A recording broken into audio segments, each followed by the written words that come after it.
Hello students. Money कर रहे थे हम लोग, मुद्रा पर चर्चा चल रही थी हमारी। तो पिछले लेक्चर में हमने मुद्रा के डिफरेंट इकोनॉमीज़ में उसके महत्व के बारे में बात की। अब हम ये देखेंगे कि मुद्रा का जो विकास है बेसिकली वो कैसे हुआ। तो आप देखिए, मुद्रा जो है विनिमय प्रणाली, वस्तु विनिमय प्रणाली की कठिनाइयों को दूर करने के लिए एक आविष्कार था। तो समय समय पर बहुत तरह की मुद्राएं चली।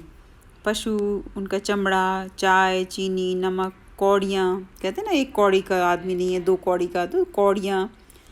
तो जो बेसिकली फिर उसके बाद में कीमती जो धातुएं थी वही ज़्यादा कायम रह पाई। तो कीमती धातुओं का आभूषण के रूप में भी मूल्य रहा है, तो अधिकांश व्यक्ति इन्हें स्वीकार भी करते रहे, है ना। तो धातु मुद्रा का चलन काफ़ी लंबा रहा। लेकिन धातु में ये था कि जो सिक्के जो बनवाए जाते हैं, जो सिक्के जैसे मान लीजिए 2 रुपये का सिक्का है, तो उस सिक्के का मूल्य भी 2 रुपया था, यानी उसमें 2 रुपये की चांदी लगी थी या 2 रुपये का तांबा लगा था। मान लीजिए 1000 रुपये का सिक्का है तो उसमें 1000 रुपये का सोना डला हुआ था, है ना। इस प्रकार से जो धातु पर जो मूल्य अंकित था वही धातु का मूल्य था। फिर धीरे धीरे चूँकि बहुत हैवी हो जाता था, उसका ट्रांसपोर्टेशन बहुत हैवी हो जाता था, तो धीरे धीरे उसको कम किया गया। और फिर जो सिक्का जिस पर 2 रुपया लिखा है उस पर 2 रुपये की धातु ना होकर हो सकता है कि 10 पैसे की धातु हो, इस प्रकार से, है ना। तो ये धीरे धीरे सिक्कों के चलन में भी सिक्के लाइट होते गए, कम वज़न के होते गए, और विश्वास के आधार पर या जो राजा के विश्वास के आधार पर सिक्के चलने लगे। और फिर इसी वजह से पत्र मुद्रा की, इसी तरीके से पत्र मुद्रा की भूमिका तैयार हुई। पत्र मुद्रा में ये किया गया कि भाई मुद्रा को तो लाइट कर दिया गया, है ना, हल्का, क्योंकि सिक्का के मुकाबले पत्र मुद्रा बहुत हल्की होती है। तो उसके पीछे जितना मान लीजिए 1000 रुपये के नोट छापे गए तो 1000 रुपये का सोना पीछे रख दिया गया कि वो एनी टाइम कन्वर्टेबल होगा, कि अगर लोगों को ये विश्वास न रहे कि 100 रुपया मेरे पास है और मैं 100 रुपये को नहीं मानता, ये नहीं चल रहा मेरा, तो आप मुझे 100 रुपये का सोना दे दीजिए। इस तरह के विश्वास के साथ, इस तरह की एक बिलीफ के साथ, एक ट्रस्ट के साथ पत्र मुद्रा बाज़ार में लाई गई। फिर धीरे धीरे उसको भी कम किया गया। जैसे जैसे इकोनॉमीज़ बढ़ती गई, इकोनॉमीज़ बड़ी होती गई, तो उतना स्वर्ण रखना जो है मुश्किल होने लगा। तो उसके पीछे कुछ सर्टेन परसेंटेज ऑफ गोल्ड रख दिया गया है, 10%, 5% ऐसे करके, है ना। लेकिन बाद में पत्र मुद्रा की स्वर्ण में परिवर्तनशीलता पूर्णतः बंद कर दी गई और इसको हम फिएट करेंसी कहते हैं, आश्रित करेंसी, है ना, कि विश्वास पर मुद्रा चलने लगी। प्रत्येक व्यक्ति इसे मूल्यवान इसलिए मानता है क्योंकि वो राज्य के द्वारा चलाई जाती है और वो सारी जगह वो स्वीकार्य है। फिर जमा मुद्रा का चलन आया, बैंक मुद्रा जिसको हम कहते हैं। तो इसमें साख है, हुंडी है ना, इस प्रकार डिबेंचर्स हैं। तो वो मुद्रा, जैसे इसमें हम 2 तरह के चेक लेते हैं, वाहक चेक और आज्ञा चेक, है ना। तो वाहक चेक वो होता है जिसमें लिखी रकम बैंक की खिड़की पर किसी भी व्यक्ति को मिल सकती है ना, बेरर चेक। जैसे मैं चेक काट करके दूं आपको तो आप उस चेक को वसूल कर सकते हैं, है ना, उससे पैसा निकाल सकते हैं। आज्ञा चेक उसी को मिलता है जो कि बैंक का चेक काट रहा है ना, और उससे आज्ञा प्राप्त करके तीसरे व्यक्ति को भी मिल सकता है। मान लीजिए राम के पास एक चेक आया जो आज्ञा चेक है, तो चाहे तो शाम को इसका भुगतान दिलवा सकता है। इसके लिए उसे चेक के पीछे की पीठ पर शाम के पक्ष में बेचान करनी होती है, उसको हम आज्ञा चेक कहते हैं, ठीक है। आज्ञा चेक पर 2 आड़ी रेखाएं डाल दी जाती हैं और उनमें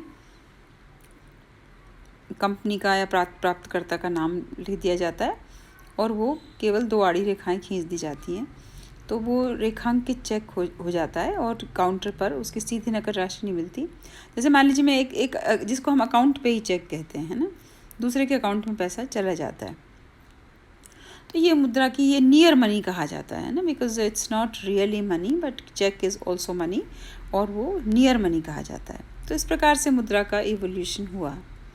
अब मुद्रा की प्रकृति पर बात करें तो मुद्रा की प्रकृति के बारे में हम ये बात करेंगे कि देखिए, मुद्रा एक साधन है, साध्य नहीं। मतलब ये मतलब है कि मुद्रा ना हम खाते हैं, ना पीते हैं, ना पहनते हैं, ना ओढ़ते हैं।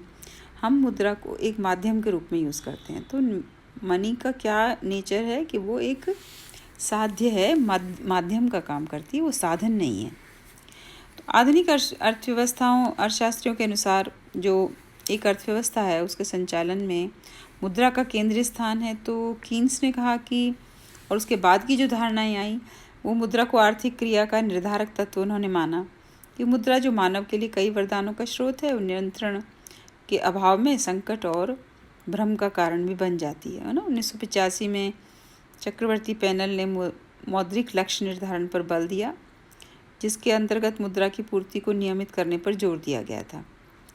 तो इस प्रकार से मुद्रा जो है वो मुद्रा का वर्गीकरण अगर हम करें तो मुद्रा को हम कीन्स के ने मुद्रा के को दो तरह से विभाजित किया, वास्तविक मुद्रा और हिसाब की मुद्रा। वास्तविक मुद्रा में मतलब ये है कि जो जैसे हिंदुस्तान में भारत में 1 रुपया 5 पैसा दोनों वास्तविक मुद्रा है ना, तो उसी के रूप में हिसाब किया जाए तो वास्तविक मुद्रा। लेकिन हिसाब की मुद्रा में कई बार विदेशी खातों देशी खातों में अलग तरह से भी हिसाब किया जाता है, जैसे अमेरिका के डॉलर के रूप में, रूस के रूबल के रूप में, जर्मनी का मार्क, जापान का येन, इनके आधार पर अगर हिसाब किया जाए तो वो हिसाबी मुद्रा हो गई है ना। फिर कानून के आधार पर हम कह सकते हैं कि वैध मुद्रा और ऐच्छिक मुद्रा। वैध मतलब ये है कि जिसको कानून का संरक्षण प्राप्त है। तो वैध में हम 2 प्रकार की मुद्रा लेते हैं, सीमित वैध और असीमित वैध। जैसे भारतीय कानून के अनुसार 5, 10, 20, 25 के सिक्के जो हैं वो 25 रुपये से ज़्यादा आप किसी को लेने के लिए फोर्स नहीं कर सकते। तो वो कानून ने ही ये किया हुआ है कि 25 रुपये से ज़्यादा के सिक्के आप किसी को लेना चाहे तो ले सकता है, लेकिन फोर्स नहीं कर सकते। तो सीमित हो गई वैध मुद्रा। और असीमित वो हो गई जो 2 रुपये, भारत में 2 रुपये का सिक्का, 1 रुपये का सिक्का, 50 पैसे का सिक्का, कागजी मुद्रा, इसको कोई लेने को मना नहीं कर सकता किसी वस्तु के बदले में, क्योंकि वो असीमित वैध मुद्रा है। ऐच्छिक मुद्रा है जो बैंक की सारी मुद्राएं वो ऐच्छिक है ना, चेक है, हुंडी है, विनिमय मूल्य है, इन सबको ऐच्छिक मुद्रा माना जाता है, क्योंकि कोई चाहे तो एक्सेप्ट करे और चाहे तो कैश ले, लेकिन हम चेक नहीं लेते, हम तो कैश ही लेते हैं। फिर धात्विक मुद्रा और पत्र मुद्रा, ये एक कैटेगरी है ना। धात्विक मुद्रा में मानक मुद्रा और प्रतीक मुद्रा। जैसे मैंने बताया आपको कि मानक मुद्रा वो होती है जिस पर कि जो छपा है, जो उसका मूल्य छपा है वही वो उस पर्टिकुलर सिक्के में उतनी ही मुद्रा चांदी या सिक्का है, चांदी या सोना है उसमें, है ना। सांकेतिक में यह है कि जो प्रामाणिक मुद्रा है उसके पीछे मुद्रा रखी है, लेकिन वो उसमें पर्टिकुलर उस सिक्के में उतनी मुद्रा उतनी धातु नहीं है ना। फिर इसी प्रकार से पत्र मुद्रा। तो पत्र मुद्रा में हम 3 तरह से बात करते हैं, प्रतिनिधि मुद्रा, परिवर्तनीय पत्र मुद्रा और अपरिवर्तनीय। प्रतिनिधि मुद्रा में ये होता है कि जितना रुपया छापा गया उतना पीछे गोल्ड या सिल्वर रखा गया, तो प्रतिनिधि हो गई वो। परिवर्तनीय में ये है कि कुछ % रखा जाता है, लेकिन ये गारंटी दी जाती है कि आप कभी भी इसको सोना या चांदी के रूप में इसको परिवर्तन करवा सकते हैं।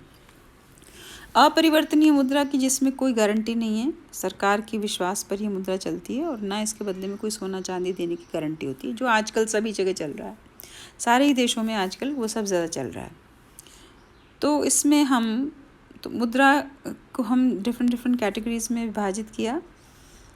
जो मुद्रा की बैंक की साख जमाएँ होती हैं वो सिर्फ विश्वास पर चलती हैं, और ये जो मुद्रा का डेवलपमेंट है आजकल, अब तो डिजिटल मनी, प्लास्टिक मनी जिसको कह रहे हैं कि आपने पेटीएम से पेमेंट कर दिया या अन्य किसी का क्रेडिट कार्ड से या एटीएम कार्ड से, वो प्लास्टिक मनी।